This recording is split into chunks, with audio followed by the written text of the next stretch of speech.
समस्त चाषी धान उठिबा हमर दाबी धान किणारे सरकार मनमानी विरोध में रास्ता को ओह्लाइले शह शह चाषी चाषी क्रियानुष्ठान कमिटी पक्षर बालेश्वर जिला जलेश्वर ब्लॉक रामनगर सेवा समय समितिर पंजीकृत चाषी मानकर रास्ता रोक राजघाट जलेश्वर मुख्य रास्ता राजपुर ठारे धान बस्ता रखी कले रास्ता अवरोध।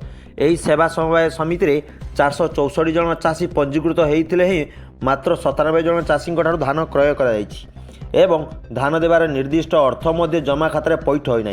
परिणाम स्वरूप शह शह चाषी घरे धान रखी आर्थिक दुरावस्था मध्य जीवन कालितीपात करुँच। गोटे पटे मिलर मानकर मनमानी करी यथा समय धान न नौला बेले अन्यपटे सरकार निष्पत्ति मुताबक आगामी मार्च 31 तारीख सुधा धान किणा शेष होब। ए बाबद बहु बार प्रशासन अधिकारी मानक लिखित भाव अभियोग कले कौन सुफल मिलूना, जार प्रतिवाद रे आज चाषी मैंने रास्ता अवरोध कर। विजय कुमार कामिला रामनगर पटना सेवा समवाय समितिर मु डायरेक्टर मु पूर्वर थिली एबे मध्य अछि।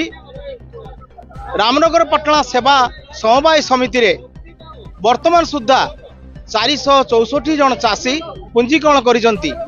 मात्र अद्यावधि वर्तमान सुद्धा 97 जन चाषी धान देइसंती। अति दुख परितापर विषय अधा चाषी वर्तमान सुद्धा तांकर पैसा तांको बैंक खाता को आसी नाही। वर्तमान सुद्धा 154 जन चाषी लेफ्ट हो जाइछि, जेटा कि सरकार विधि अनुसार 154 जन चाषी रेजिस्ट्रेशन पुणी बढ़ाइबा पई करा जाइछि, किंतु वर्तमान सुद्धा सेमानकर धान निया जाई नाही। तेणु आज चाषी भाई माने एक प्रतिवाद करी आज राजरास्ता अवरोध करिसंती। शांति श्रृंखला भावे ए दाबी उपस्थापन करुचंती। मिलर मनमानी पाई मिलर आज 7 किलो क्विंटल धान काटिला परे मध्य चाषी मानकर कष्ट उपार्जित धान को सेमाने कहउचंती 7 किलो धान बरंच काटी जाऊ, किंतु आमर धान सब नियंतु।